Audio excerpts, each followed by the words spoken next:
우리가 지난주부터 빌레몬서를 같이 살펴보고 있습니다. 빌레몬서가 1장짜리죠. 1장짜리를 이제 우리가 2시간에 걸쳐서 함께 살펴보고 있는데요.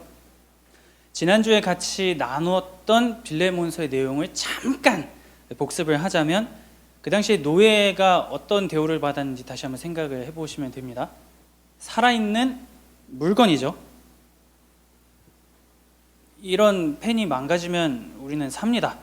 근데 이걸 가지고 이게 살아있다라고는 얘기를 안 하잖아요. 하지만 그 당시에 로마 사람들은 그 노예를 보고 이런 물건인데 말을 하고 생각을 하고 때리면 말 잘 듣고 이제 이런 식으로 생각했다라고 하는 거를 우리가 좀 기억을 하고 넘어갈 수 있으면 좋겠습니다. 그리고 그런 상황 가운데에서 빌레몬이라고 하는 자가 회심해서 예수 그리스도를 전력으로 믿는 자가 되었고, 그 가운데에서 빌레몬과 바울과 그리고 빌레몬의 종 오네시모가 만들어가는 이야기였다라고 하는 것을 우리가 정리를 했습니다.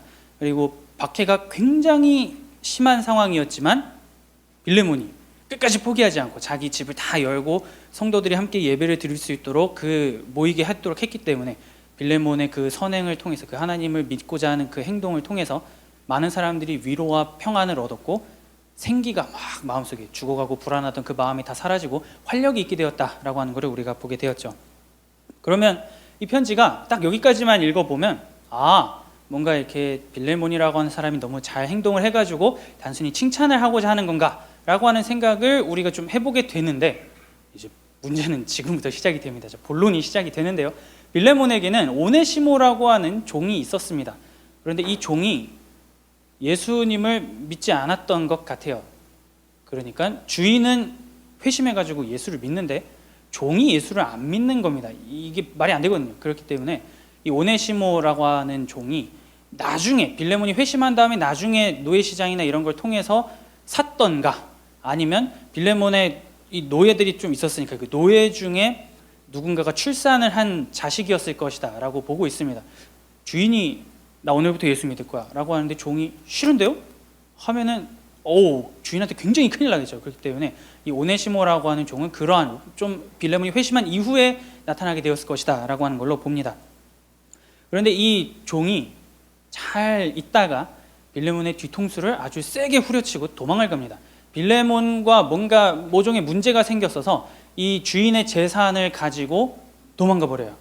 이 당시에 이렇게 좀 학대를 받는다든지 뭔가 좀 주인하고 안 맞을 때에 종들이 할 수 있는 몇 가지 패턴이 있습니다. 주인을 죽이고 그 재산을 가지고 도망가든지, 아니면은 어떤 중재자를 찾아가가지고 나 좀 도와주십시오 한다거나, 아니면 그냥 내가 차마 주인을 죽일 용기는 없으니까 그냥 이걸 돈을 가지고 도망가야겠다, 이런 식으로 한 3가지 정도의 방법으로 이 종들이 도망갔습니다. 그런데 오네시모 같은 경우에는 다행이죠. 그래도 빌레몬을 죽이진 않았어요. 죽이진 않고 그냥 돈을 가지고 도망을 갔습니다. 그러고 나서 이 사람이 바울이라고 하는 사람을 찾아가게 되는 거죠. 그런데 이거를 그냥 종이 도망갔구나 라고 생각을 하지 말고 빌레몬의 입장에서 우리가 한번 생각을 해볼 수 있으면 좋겠어요. 자, 회심 전에는 빌레몬이 어떤 인생을 살았는지는 모릅니다. 하지만 적어도 예수님을 믿고 난 이후부터는 정말 신앙적으로 열심히 살았던 사람이 빌레몬이에요. 그러면 사람들이 빌레몬을 딱 볼 때마다 생각을 하겠죠. 너무 완벽한 이 그리스도인의 모습입니다. 그리고 가장으로서도 정말 충실하게 행하시는군요. 사람들이 딱 이 빌레몬을 보았을 때 굉장히 성실하고 신실하고 너무나 좋은 본으로 삼고 싶은 그런 그리스도인의 삶을 빌레몬이 살았어요. 그런데 노예가 도망갔단 말입니다. 노예가 도망가는 게 아무리 흔한 일이었다라고 하지만 어쨌든 간에 돈을 가지고 도망을 갔어요. 이 당시에 로마 사회는 수치의 문화가 좀 굉장히 강하게 자리 잡고 있었습니다. 내가 한 집안의 가정이라면 아내와 자식과 그리고 종까지도 잘 다스릴 수 있어야지만 훌륭한 가장이라고 평가를 받았어요. 빌레몬이 그런 평가를 받다가 오네시모가 도망감으로써 자신의 명성에 씻을 수 없는 스크래치, 이거 어떻게 복구할 수 없는 수치를 굉장히 심하게 당한 겁니다. 사람들이 빌레몬을 볼 때마다 뭐라고 생각을 하겠어요? 뭔가 좀 열심히 한 것 같은데 뒤 돌아가가지고 우리가 나간 다음에 문 닫고 나서는 종을 학대하는 사람인가? 이런 생각을 하지 않겠어요? 그러니까 종이 도망갔지. 이런 식으로 굉장히 열심히 살았고 그리스도인의 삶이 무엇인지 보여줬지만 이 오네시모의 이 행동 하나로 빌레몬이 그동안 쌓아놓은 평판이나 명성 이런 게 지금 완전히 박살이 나버린 겁니다. 그러면 주인의 입장에서 무슨 생각을 하겠어요? 오늘날에야 우리가 종이나 노예 개념이 없기 때문에 뭐 이렇게 생각을 하지만 그 당시의 사람들 생각으로 생각해보면 물건한테 마음을 주는 게 아니었어 라고 생각을 할 수도 있겠죠. 괜히 좀 더 먹여주고 재워주고 했더니 기어 올라가지고 나를 이렇게 뒤통수를 치다니, 당장 가서 밟아줘야겠다 라고 생각할 수도 있겠죠.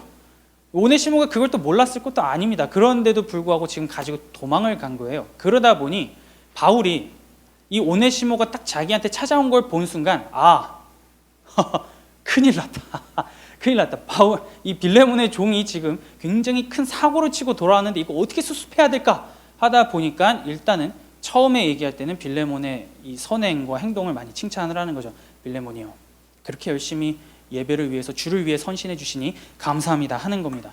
만약에 편지가 왔대요. 딱 보는데 다짜고짜 당신은 오네시모를 용서하시오 라고 바울이 얘기를 했으면 이거 뭐야? 라고 빌레몬이 생각을 할 거 아니에요. 지금 수치를 입은 건 나고 이 동네에서 망신을 당한 건 난데 지금 자기가 뭔데 나한테 이래 저래라 하다가 딱 편지를 보니까 바울이랑 같이 있대요. 바울이 지금 감옥에 있거든요. 그럼 로마에 있구나. 딱 기다려라. 내가 찾아간다. 오늘 빌레몬이 이런 반응을 보일 수도 있었단 말이죠. 그러다 보니 바울의 입장에서 어떻게든 최대한 일단 빌레몬의 마음을 조금이라도 누그러뜨리면서 내용을 진행해야 됐기 때문에 분명히 그가 선행을 한 건 맞지만 그냥 다짜고짜 본론으로 들어가지 않고 일단은 이렇게 이 박해 가운데에서도 정말 열심히 해주시니 감사합니다. 어떻게 보면 상처받고 수치받은 빌레몬의 명예를 조금씩 회복시켜주는 그러한 바울의 모습이 앞절인 1절에서 7절까지였다라고 하는 것을 우리가 좀 보게 되는 거죠. 이 빌레몬을 떠난 오네시모가 바울을 찾아갔을 때 아마 정말 머리가 아팠을 겁니다. 지금 제가 아까 전에 지나가면서 설명드릴 때, 말씀을 드릴 때 바울이 감옥에 있었다라고 말씀을 드렸어요. 감옥 하면은 딱 우리가 떠오르는 이미지가 있죠. 이렇게 검은색 쇠창살 탁 입고 거기 안에 들어가가지고 갇혀서 뭔가 아무것도 못하는 그런 감옥도 있는데 이 당시에 로마에는 다른 종류의 감옥도 있었습니다. 어떤 감옥이었냐면 집에 감금이 되는 거예요. 집 바깥에는 군인들이 쫙 둘러서가지고 이 사람이 밖으로 나가지 못하게 막습니다. 하지만 그를 만나러 들어오는 사람이 있으면 그냥 들어보내주는 거죠. 이 사람들이 뭘 하지는 못하니까. 이런 식으로 가택연금을 당하기도 했었는데 바울이 당한 게 그거였습니다. 감옥은 감옥인데 집에 이제 갇혀 있는 거죠. 집에 갇혀가지고 밖으로 나가진 못하고 자기를 찾아오는 사람들에게는 같이 이제 얘기하고 이런 걸 할 수 있는 상황이 바울의 상황이었습니다. 그런데 갑자기 오네시모라고 하는 종이 탁 오더니 손에 돈 이런 꾸러미를 들고 딱 와서 제가 빌레몬으로부터 주인으로부터 도망쳤습니다. 좀 문제를 해결해 주세요. 머리가 엄청 아팠지 않았을까요? 이걸 제3자인 나보고 도대체 어떻게 하라고 지금 돈 가지고 도망가가지고 일을 이렇게 만드는 건가? 바울이 굉장히 머리가 지끈했을 겁니다. 이거를 도대체 어떻게 해결을 해야 되는가? 이 오네시모가 바울에게 찾아간 거리가 도보로는 한 3달 정도 걸립니다. 3달에서 4달이 걸려요. 그리고 배로는 한 2달 정도의 여정입니다. 바울도 보니까 궁금했겠죠. 그 정도의 긴 거리를 손해와 위험을 감수하면서까지 나를 찾아온 이유가 무엇일까? 라고 하면서 둘이 이제 이렇게 대화를 나누다가 딱 보니까 오네시모가 예수를 안 믿어요. 안 믿는 걸 바울이 알았어요. 그래가지고 이 오네시모에게 바울이 문제 해결보다 일단 복음을 전합니다. 복음을 전해가지고 이 오네시모를 회심을 시킵니다. 오네시모가 예수를 안 믿다가 바울을 만나서 그 감옥에 있는 바울을 찾아가가지고 바울과 대화를 하다가 그리스도인으로 딱 변하게 돼요. 이 오네시모가 바울을 찾아갔던 이유는 그 문제가 생겼을 때, 종과 주인에게 문제가 생겼을 때 이 문제를 해결해 줄 수 있는 어떤 중재자를 찾아간 것이 오네시모가 행한 방법이었습니다. 중재자는 그래서 그 문제를, 종과 주인의 문제를 해결해 줄 수 있는 중재자는 주인보다 힘이 강하거나 주인과 동급의 힘을 가진 사람이었어야 됐어요. 비록 바울이 감옥에 있었지만 오네시모가 생각할 때 아무리 빌레몬 주위의 사람들의 숫자를 다 세어보고 명단을 생각해봐도 바울 말고는 답이 없다라고 판단을 해서 서너 달 이상이 걸리는 그 여정을 건너가지고 바울을 찾아간 것이 오네시모의 행동이었다라고 하는 것이죠. 그래서 바울이 그 문제를 해결해 주기 위해서 붓을 들어서 빌레몬에게 편지를 쓰게 된 겁니다. 그러면 바로 이제 오늘 8절부터 25절까지의 말씀을 우리가 좀 조금씩 보도록 할게요. 바울이 바로 그냥 이제 본론으로 들어가기 시작을 합니다. 이 당시에 바울의 나이가 한 60대 후반에서 70대 초? 많이 보면 그 정도로 봅니다. 오늘날에야 60대도 청춘이고 70대도 나이 많은 게 아니다 뭐 이제 이렇게 얘기를 하긴 하지만 이 당시에 기대 수명으로 생각을 해보면 사람들이 다 전쟁 나가가지고 빨리 죽고 이런 삶이나 이런 복지나 이런 게 오늘날처럼 좋지 않았기 때문에 다 뭐 20대, 30대 많이 살아봐야 한 40대 이러다 다 죽었어요. 그런데 바울은 하나님의 지금 은혜로 굉장히 이 사람이 힘들게 살았는데 어찌됐건 간에 60대까지는 지금 바울이 살아 있습니다. 그러면 나이가 이 당시에 많았다라고 하는 거는 그 나이에서 뿜어져 나오는 권위가 또 있었습니다. 이 오래 살았기 때문에 사람들이 존경하고 그 사람의 말이면 좀 들으려고 하는 이런 게 있었어요. 하지만 바울은 그거를 막 대놓고 빌레몬에게 막 꺼내면서 내가 당신보다 나이가 많고 내가 사도인데 그냥 오네시모 용서하고 알아서 좀 하면 안 되겠습니까? 도대체 이 종이 나한테 왜 온 겁니까? 이런 식으로 하지 않고 조금씩 따뜻하게 바울이 문제를 풀어가기 시작을 합니다. 바울이 이런 식으로 말을 꺼냅니다. 8절에서 9절에 이렇게 얘기하죠. 이러므로 내가 그리스도 안에서 아주 담대하게 내게 마땅한 일로 명할 수도 있으나 도리어 사랑으로서 간구하노라. 나이가 많은 나 바울은 지금 또 예수 그리스도를 위하여 갇힌 자 되어. 딱 얘기하는 거죠. 그냥 이 권위로 찍어 눌러가지고 내 말 들어 이렇게 할 수도 있지만 그래도 제가 그렇게 하지 않겠습니다. 사랑으로서 얘기를 좀 하겠습니다. 들어주십시오 라고 바울이 얘기를 하고 있는 거죠. 좀 빌레몬이여 이 감옥에서 춥고 배고프고 힘든 이 늙은이의 부탁을 좀 들어주면 안 될까요? 라고 이제 바울이 얘기하는 거다 정도로 우리가 좀 생각을 해보면 됩니다. 그러고선 오네시모와의 스토리를 쭉 바울이 풀기 시작해요. 이 사람이 예수를 안 믿었다가 예수를 믿고 이제 이 감옥에서 나를 만나가지고 회심을 했어요. 과거에는 인정합니다. 이 사람이 쓸모없는 자였습니다. 무익했어요. 당신에게 무익했고 우리 모두에게 무익했습니다. 하지만 이제 예수를 믿고 회심을 했기 때문에 이 오네시모는 우리 모두에게 아주 유익한 자가 되었습니다. 그의 이름 따라 유익하게 되었습니다라고 바울이 얘기를 합니다. 이 종 오네시모가 갖고 있는 이름의 뜻이 유익하다입니다. 유익한 자가 주인의 뒤통수를 치고 지금 도망갔던 거였거든요. 근데 바울이 다시 얘기하는 거죠. 이제는 그의 이름 따라 유익하게 되었습니다.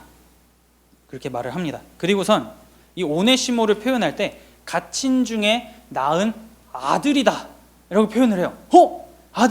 아들이래요. 그러면 어떻게 피가 이렇게 섞여 있는 세상에 숨겨왔던 그 아들을 만나게 된 건가? 이게 아니고 믿음 안에서 우리가 같은 형제 자매이고 하나님 한 분을 아버지로 모시는 자들이기 때문에 우리는 다 같은 가족 공동체입니다라고 바울이 얘기를 하고 있는 겁니다. 그래서 바울이 비록 오네시모를 자기가 진짜 이렇게 피가 섞인 그런 가족은 아니지만 이 사람을 아들이라고 부르면서 정말로 소중한 신앙 공동체 안으로 들어왔습니다 라고 바울이 얘기를 하고 있는 거죠. 그런데 이 바울이 아들이라고 하는 표현을 막 여기저기 이렇게 막 남발하던 사람이 아니었어요. 그가 정말로 사랑하고 정말로 아끼던 사람들한테 붙여줬던 표현 중에 하나가 아들입니다. 그래서 그거를 좀 이제 이 사람 이름은 좀 많이 들어봐서 아실 거예요. 디모데 혹시 기억을 하십니까?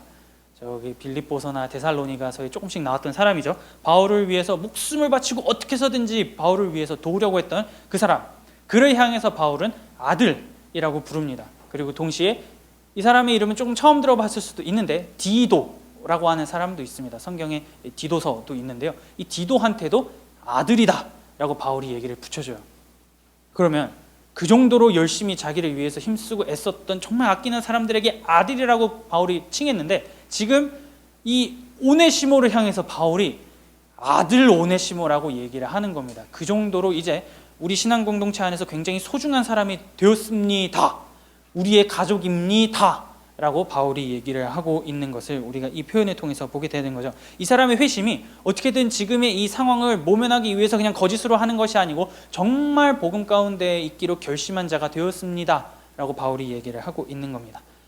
그러면 여기서 바울이 이렇게 딱 쓰고 그러니까 이제 오네시모 용서하시고 우리 행복하게 각자 알아서 잘 삽시다 이렇게 얘기를 하지 않아요. 얘기를 조금씩 더 진행을 해 나아갑니다. 한 걸음 여기서 더 나아가요. 바울은 빌레몬에게 이렇게 부탁을 하는 겁니다.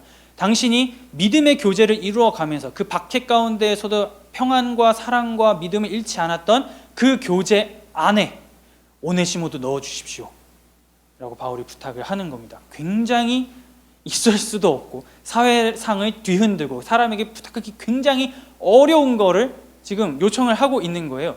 뒤통수를 친 그 종, 그저 살아있는 물건인 주제에 지 분수를 알아야지 나에게 이런 수치를 준 저놈을 예수 믿었다고 내가 용서를 해야 되는가라고 생각할 수도 있는 그 빌레몬을 향해서 바울이 얘기를 하는 겁니다. 당신이 보여준 그 믿음의 교제, 어떤 상황이 있었어도 굴하지 않고 하나님 한 분만을 예배했던 그 믿음의 교제 안으로 이 종 또한 포함해 주십시오. 그는 우리의 아들이 되었고 우리의 형제가 된 자입니다 라고 바울이 요청을 하게 됩니다. 그러면서 바울은 빌레몬과 오네시모의 이 관계를 하나하나 만져가면서 조금씩 조정을 하기 시작을 하는 거죠. 맞아요. 오네시모가 예수를 믿어가지고 주 안에서 같은 형제가 된 사람 맞습니다. 아들이 되었어요. 하지만 여전히 그 당시 시대상으로 보면은 여전히 오네시모에 대한 소유권은 빌레몬에게 있습니다. 빌레몬이 여전히 주인이에요. 그러다 보니 바울은 이 오네시모가 아무리 회심을 했어도 그 주인이 인정해주고 주인이 그를 품어줄 수 있기를 바라면서 이 편지를 쓰고 그를 받아주십시오 라고 얘기를 하고 있는 겁니다. 그러면서 그러니까 잘 알아주세요 라고 하지 않고 굉장히 충격적인 얘기를 하나 합니다. 그러니까 이 오네시모를 내가 당신한테 보내겠습니다 라고 얘기하는 거죠. 도망쳐가지고 바울을 만난 오네시모가 깜짝 놀라지 않았을까요? 세상에 지금 저 죽음의 곳으로 나를 지금 가라고 라고 생각을 할 수도 있어요. 지금 바울이 14절에서 이렇게 얘기를 합니다. 다만 내 승낙이 없이는 내가 아무것도 하기를 원하지 아니하노니 이는 너의 선한 일이 억지같이 되지 아니하고 자의로 되게 하려 함이라. 소유권은 여전히 빌레몬 당신한테 있으니까요. 내가 이 오네시모를 당신한테 보내겠습니다. 직접 보고 이와 대화를 나누고 용서와 화해를 하시고 믿음의 교제를 이루어가면 좋겠습니다라고 바울이 얘기를 하는 거죠. 이 빌레몬서하고 성경에 골로새서라고 하는 편지가 또 하나 있습니다. 바울이 감옥 가운데 갇혔을 때 썼던 편지가 에베소서, 빌립보서, 빌레몬서, 그리고 오늘 골로새서, 이렇게 4권의 편지라고 말씀을 드렸는데 빌레몬서와 골로새서는 같이 발송이 됐습니다. 오네시모하고 또 다른 사람 두기고라고 하는 사람이 이 2개의 편지를 들고 골로새 교회로 같이 가요. 그런데 그 골로새서에 바울이 오네시모를 향해서 이렇게 평가를 합니다. 골로새서 4장 9절입니다. 신실하고 사랑을 받는 형제 오네시모를 함께 보내노니 그는 너희에게서 온 사람이라. 그들이 여기 일을 다 너희에게 알려주리라. 노예였고 종이었고 쓸모없다고 막 생각을 했지만 지금 바울이 오네시모를 지칭할 때 신실하고 사랑받는 종이 아니고 형제 오네시모라고 얘기를 해요. 완전히 신앙 공동체 안에 들어온 자가 되었고 복음을 위해서 목숨을 바칠 각오가 되었다라고 지금 이 오네시모에 대해서 바울이 평가를 내립니다. 적어도 그러면 교회 공동체 안에서는 이제 이 종을 어떻게 다루고 어떻게 대해야 할 것인가를 바울이 답을 넌지시 주고 있는 거죠. 오네시모가 도망갔기 때문에 이 빌레몬의 집, 이 빌레몬이 같이 함께 신앙 공동체를 하고 있는 교회 안에서는 날마다 화두였을 겁니다. 사람들이 계속 물어보지 않겠어요? 어떻게 해요 빌레몬 씨? 마음이 너무 아프겠어요. 오네시모 어떻게 해요? 가슴이 아파요. 그래서 어떻게 할 겁니까? 잡으면 이제 어떻게 할 거예요? 종이니까 이제 그 평가를 내릴 겁니까? 판단을 할 겁니까? 이렇게 막 물어보는 사람들도 있었겠죠. 빌레몬이 이제 어떻게 얘기했는지는 모르겠지만 성경에 나와 있지 않지만 바울이 그런 사람들이 어떤 얘기를 했는지는 모르겠지만 빌레몬이 여기서 굉장히 열심히 일했습니다. 열심히 복음 가운데에서 군사로 살았습니다. 그러니 받아주십시오. 주변의 그 소리에 이렇게 당신이 흔들려가지고 하지 마시고 이제 이 사람을 품어주십시오 라고 바울이 얘기를 하고 있는 것이죠. 그러다 보니까 이제 점점 상황이 바뀌게 되는 겁니다. 하나님을 믿는 같은 신앙 공동체 안에 들어온 형제 자매를 빌레몬이 환대하지 않을 이유가 없죠. 방금 전까지 믿음의 교제를 막 이루었던 사람이 너 이런 식으로 하면서 안 돼, 나는 너하고 믿음의 교제를 할 수 없어 라고 하게 되면은 여태까지 빌레몬이 이루었던 믿음의 교제가 또 망가지게 됩니다. 그러다 보니 오네시모를 딱 봤을 때 빌레몬이 해야 될 길은 딱 하나밖에 없었어요. 이 사람을 품고 내가 나아가야 되겠구나 라고 하는 방법 외에는 지금 별다른 선택지가 없는 겁니다. 그래서 바울은 그를 제발 사랑받는 형제로 받아주십시오. 이 늙은이가 이 감옥 가운데서 춥고 배고프고 아픈 내가 당신에게 부탁합니다. 내 얼굴을 봐서라도 좀 해주면 안 되겠습니까?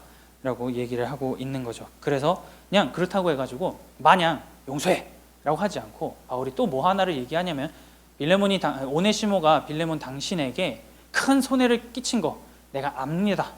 오네시모한테 들었겠죠. 내가 이거 다 갚겠습니다. 나이가 많은 나 바울이 내가 어떻게 해서든지 이 빚을 내가 대신 청산하겠습니다라고 얘기하는 거죠.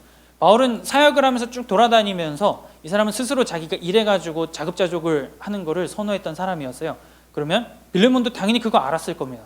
아, 저렇게 나이가 많은 사도가 감옥에서까지 이 사람을 향해서 그렇게 간구하고 자기가 어떻게 해서든지 이거를 갖겠다라고 하는 그 내용을 이렇게 보면 빌레몬의 마음이 조금씩 움직이지 않을까요? 애절하잖아요. 지금 이 나이가 많은 사도가 60대 할아버지가 이 당시에 사람들이 다 30, 40대면 다 죽는데 남들보다 인생을 2배로 산 사람이 어떻게 해서든지 내가 이거 갚겠습니다. 갚을게요. 날 갚을게요. 내 얼굴을 봐서라도 오네시모 용서해 주세요라고 얘기하고 있는 장면을 우리가 지금 보게 되는 거죠. 그런데 그러면서 동시에 바울이 딱 한 가지 더 말합니다. 내가 이렇게 갚겠다라고도 얘기하지만 빌레몬, 당신이 복음의 빚진 자라고 하는 사실을 안다면, 복음의 빚진 자라고 하는 것이 무슨 의미인지 안다면 당신은 어떻게 행동을 해야 될지 너무나 잘 알 겁니다라고 바울이 얘기를 합니다. 하나님으로부터 복음이 왔고 그 복음이 빌레몬에게 들려줬고 빌레몬은 하나님의 자녀라고 하는 명예를 얻고 살아가게 되었어요. 그러면은 이제 어떤 감사의 모습으로 신앙의 재생산을 이루어야 할지 당신은 너무나 잘 알 겁니다라고 바울이 한마디 말을 더 붙입니다. 그래서 빌레몬이 정말 오도 가도 못하게 다른 행동을 할 수 없게끔 천천히 지금 빌레몬을 설득하면서 분위기를 만들어가는 바울의 모습을 우리가 좀 보게 되는 거죠. 그래서 바울은 빌레몬이 오네시모를 딱 받아들이고 나의 뒤통수를 친 저 종이 내 앞에 왔을 때 그 사람을 딱 안아주고 잘 왔소 형제요, 당신이 믿음의 아들이 된 걸 내가 들었소 라고 하면서 이 사람을 딱 안아주었을 때 그로 말미암아서 그 과정을 전부 다 지켜본 그 빌레몬의 교회의 성도들의 마음이 기쁨과 평안으로 가득 찰 수 있도록 생기와 활기가 확 가득 차올라서 아, 그리스도인의 삶은 저거고 저렇게 사는 거고 저게 답이구나 라고 하는 것을 보여줄 수 있으면 좋겠습니다라고 바울이 얘기를 합니다. 그렇게 해서 그 소식이 나중에 감옥에 있는 나에게 들렸을 때 이제 이 감옥에서 오늘이냐 내일이냐 하고 있는 이 늙은이의 심장도 다시 한번 뛰게 해주십시오라고 바울이 얘기를 하고 있는 거죠. 그리고 그렇게 반드시 빌레몬 당신이 할 거를 내가 알기 때문에 오네시모에게 이 편지를 동봉해가지고 당신한테 보내는 겁니다. 나는 당신 믿습니다. 빌레몬이 딱 오네시모를 보자마자 잘 만났다 이래야 저놈 당장 포박해 이래서 막 그냥 막 매질하고 막 죽이지 않을 거라고 하는 거를 내가 너무나 잘 압니다. 내가 믿습니다 라고 하면서 오네시모를 보내는 거예요. 오네시모 마음도 어땠겠어요? 자기가 지금 어떻게 보면 죽으러 가는 거나 마찬가지거든요. 그럼에도 불구하고 이 사람이 지금 편지를 들고 아, 생각해보니까 내가 주인한테 잘못을 저지른 게 맞구나, 주인에게 용서를 구해야겠다 라고 하면서 그 주인에게도 찾아가는 이 오네시모의 모습을 우리가 보게 되는 겁니다. 그러면 주사위가 자꾸 여기저기 막 돌다가 이제 빌레몬에게 주사위가 딱 간 겁니다. 빌레몬 이제 주사위를 던지시죠. 어떻게 행동을 하겠습니까? 라고 하는 거를 이제 바울이 딱 다 만들어 놓고 빌레몬에게 얘기를 하는 겁니다. 우리가 편지를 딱 읽으면 오늘날에는 편지가 이렇게 개인적이잖아요. 딱 편지 오면은 혼자 이렇게 조용하게 방에서 뭐 보거나 뭐 카톡으로 뭐 메시지가 오면 보통 혼자 보지. 제가 무슨 카톡이 누군가에게 왔다고 해가지고 자 여러분 이제 여기 PPT에다가 방금 뭐 카톡 메시지 쏠 테니까 다 같이 보시죠. 이런 식으로 우리가 하지 않잖아요. 근데 이 당시에는 문맹률이 굉장히 높았다 보니까 편지가 오면은 그걸 어떤 사람이 읽을 줄 아는 사람이 같이 신앙을 공유하는 그런 사람들에게 다 읽어줬습니다. 특히 바울은 자신의 편지를 그렇게 읽으라고 얘기를 해줬어요. 그러면 사람들은 빌레몬이 어떤 사람인지 알고 오네시모가 어떤 행동을 했는지 알고 그리고 그 상황 가운데서 빌레몬이 어떤 마음의 아픔과 어떤 이 생각을 했고 자기들도 어떤 얘기를 했는지 다 알고 있는 상황 가운데에서 오네시모가 왔고 바울의 편지가 낭송이 되는 겁니다. 빌레몬이요 오네시모를 용서해 주십시오라고 하는 게 빌레몬 교회 안에 있는 사람들이 이제 다 알게 된 거예요. 그러면 빌레몬은 선택을 할 수밖에 없는 거죠. 이제 답이 이제 그거밖에 없는 거예요. 믿음의 교제가 깨어지지 않게 하기 위해서 그를 품어야겠구나 라고 하는 답을 이제 그가 선택을 하게 되는 겁니다.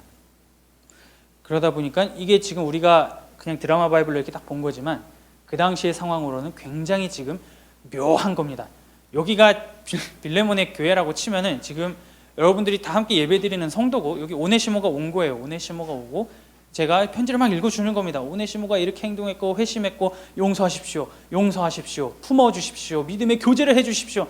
읽어주는 사람이 입에서 계속 그 단어가 막 나가는 거예요. 그러면 그거를 듣는 사람들의 눈이 이제 이렇게 빌레몬한테 이제 가겠죠. 저 사람이 과연 어떤 선택을 할까? 죽일까? 살릴까? 품어줄까? 용서할까? 사람들의 이목이 딱 집중이 되었을 때 여러분들은 빌레몬이 어떤 행동을 했을 것 같습니까? 이 뒤에 이제 내용이 나오진 않지만 만약에 빌레몬이 용서를 하지 않았다면 빌레몬서가 오늘 우리에게까지 이어지지 않았겠죠. 딱 듣자마자 뭐야! 하고선 저 편지 당장 찢어버리고 이제 감옥에 있는 바울은 죽든지 말든지 어떻게 나한테 이렇게 행동할 수가 있어? 어떻게 나한테 이렇게 얘기할 수가 있어? 저 오네시모 당장 죽여 라고 할 수도 있겠죠. 하지만 이 편지가 오늘날까지 우리에게까지 남아있고 우리에게 그리스도인의 삶이 무엇인지 가르쳐주고 있는 이게 남아있다라고 하는 근거로 보았을 때는 빌레몬은 오네시모를 용서하고 믿음의 교제를 그를 품어줌으로써 이어감으로 그 박해받는 1세기 상황 가운데에서 적어도 빌레몬이 있는 지역은 믿음과 사랑이 아주 폭발적으로 일어났을 것이다 라고 하는 것을 우리가 좀 생각을 해볼 수가 있습니다. 우리가 이 스토리에서 종을 용서하고 용납하고 빌레몬이 오네시모를 용서하고 오네시모는 빌레몬에게 잘못했습니다라고 얘기하는 것도 중요하지만 오늘 이 시간 가운데 조금 더 초점을 맞추고 싶은 것은 바울의 모습을 우리가 좀 볼 수 있으면 좋겠습니다. 바울은 지금 이 두 사람과의 사이를 어떻게 하면 해결해야 될지 이걸 답을 잘 알고 있었어요. 빌레몬은 피해를 입었지만 중재자인 바울을 통해서 오네시모를 용서해야 되는 상황이 온 거고요. 오네시모는 잘못을 저질렀지만 중재자인 바울을 통해서 용서를 구해야 되는 그러한 상황이 지금 펼쳐지게 된 겁니다. 바울이 이들을 그냥 알아서 살고 귀찮으니까 이제 나한테 오지 마. 지금 너무 힘든데 내가 이 문제까지 어떻게 신경 써야 돼? 라고 하지 않을 수 있었던 이유는 그가 평소에 가지고 있던 하나의 생각 때문에 그래요. 고린도후서 5장 17절에서 18절에 바울이 이렇게 얘기를 합니다. 그런즉 누구든지 그리스도 안에 있으면 새로운 피조물이라. 이전 것은 지나갔으니 보라 새 것이 되었도다. 모든 것이 하나님께로서 났으며 그가 그리스도로 말미암아 우리를 자기와 화목하게 하시고 또 우리에게 화목하게 하는 직분을 주셨으니. 고린도 교회에 보낸 편지 중에 일부입니다. 무슨 단어가 지금 반복적으로 나왔는지 보셨죠? 화목, 이런 게 지금 굉장히 반복적으로 많이 나와요. 그리고 우리가 왜 그렇게 할 수 있냐면 그리스도 안에 있는 새로운 피조물이기 때문에 그렇다라고 바울이 얘기를 합니다. 오네시모는 내가 바울에게 가면은 이 문제가 반드시 해결될 거라고 하는 확신을 가지고 바울의 문을 막 두들긴 거예요. 그러고선 동시에 빌레몬 또한 그렇게 바울이 다시금 그에게 얘기를 했을 때 그를 용서함으로써 사랑이 무엇인지를 보여주게 됩니다. 예수 그리스도가 우리를 위해서 베푸신 사랑이 무엇인지 이 오네시모 용서하는 것을 통해서 품어주는 걸 통해서 빌레몬이 분명하게 보여준 거죠. 그리고 이렇게 주거니 받거니 하는 이 원은 딱 한 분, 다른 한 분을 통해서도 너무나 분명하게 드러났다라고 하는 것을 우리가 잘 압니다. 보게 되죠. 답을 아마 여러분들 딱 떠올리셨을 겁니다. 예수 그리스도죠. 이 짧은 편지 안에 복음이 무엇인지, 복음의 사람이 어떻게 행동해야 되는지가 굉장히 강력하게 나와 있다라고 하는 것을 우리가 좀 보게 됩니다. 다른 점이 있다면, 딱 하나 다른 점이 있다면 스스로 중재자를 찾아갔어요. 오네시모는 스스로 이 문제를 해결하기 위해서 저 사람이면 될 거다라고 찾아간 겁니다. 하지만 복음은 그렇지 않다라고 얘기하죠. 우리가 아직 다 죄인 되었을 때 아무것도 모르고 그냥 다 자기 갈 길로 가고 하나님께로만 가면은 문제가 해결될 수 있어. 그분께 돌아가면 모든 게 풀릴 거야. 해결이 될 거야. 죄의 문제가 없어질 거야 라고 생각하지 않고 그냥 내 마음대로 행동하고 있을 때, 그렇게 죄인의 삶을 살아갈 때 하나님이 예수 그리스도를 보내주셔서 그 모든 문제를 예수 그리스도를 통해서 해결해 주셨다라고 오늘날 성경은 우리에게 그렇게 얘기를 합니다. 그리고 그게 복음인 것이고 그 복음에 힘입은 우리가 오늘날 이 자리 가운데 모여서 하나님을 아버지, 아빠라고 부를 수 있게 되었다라고 성경이 얘기를 하고 있죠. 그렇다면 우리들 또한 중재자이신 예수 그리스도, 중보자이신 예수 그리스도를 통해서 오늘 이 자리 가운데에 같이 모일 수 있게 되었구나라고 하는 것을 우리가 보게 됩니다. 그러면 이제 빌레몬은 주사위를 잘 던져서 오네시모를 용서를 했어요. 그러면 우리에게도 이제 각 사람에게 주사위가 이제 주어지는 겁니다. 여러분들은 이제 이 세상 가운데에서 어떻게 살아가시겠습니까? 설교 제목이 사랑은 예수를 싣고라고 이렇게 정했는데요. 빌레몬은 그리스도를 믿는 자로서의 사랑이 무엇인지 오네시모를 용서함으로써 보여주었습니다. 그 사랑이 딱 여기서 끊기지 않게 한 거죠. 만약에 오네시모를 빌레몬이 없앴다면 그날로 골로새 교회는 끝입니다. 굳이 같이 있을 필요가 없어요, 사람들이. 그럼에도 불구하고 그 모임이 유지되었고 복음이 끝까지 쭉 뻗어 나갔다라고 하는 것은 분명히 그의 행동이 있었기 때문이다라고 하는 것을 우리가 보게 되는 거죠.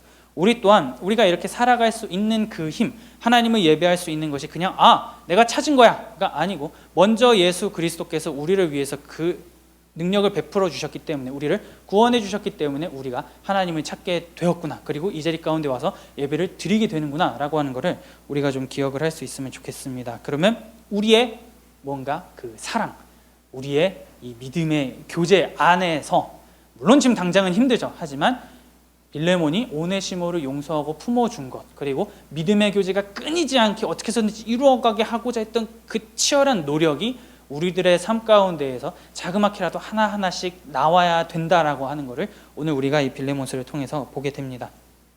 그래서 내가 먼저 복음의 빚진 자라고 하는 사실을 기억을 하면서 내가 어떻게 하면 그 복음에 합당한 자로서 살아갈 수 있을까? 나의 삶에서, 또 예배의 자리 가운데에서, 순에서, 내 가족에게, 내 친구에게 어떻게 하면 내가 그걸 할 수 있을까? 어떻게 하면 그 작은 사랑을 실천할 수 있을까를 날마다 늘 고민을 하면서, 모범은 일단 나와 있어요. 예시는 나와 있어요. 용서다라고 하는 거는 이 빌레몬을 통해서 보게 됩니다. 우리는 용서 외에도 내가 할 수 있는 것이 무엇이 있을까? 믿음의 교제를 하기 위해서 내가 애쓰고 실천해야 될 것이 무엇이 있을까? 라고 하는 걸 끊임없이 고민을 하면서, 그것을 삶 가운데에서 고민했다면 하나씩 하나씩 실천해보면서 나아갈 수 있는, 그래서 새로운 피조물이 무엇인지, 예수 그리스도 안에서 그리스도로 옷 입고 새로운 피조물의 삶이 무엇인지를 우리가 속한 삶의 영역에서 마음껏 보여줄 수 있는 저와 우리 모든 도담대청 청년 여러분들이 될 수 있기를 마음 다해 축복합니다.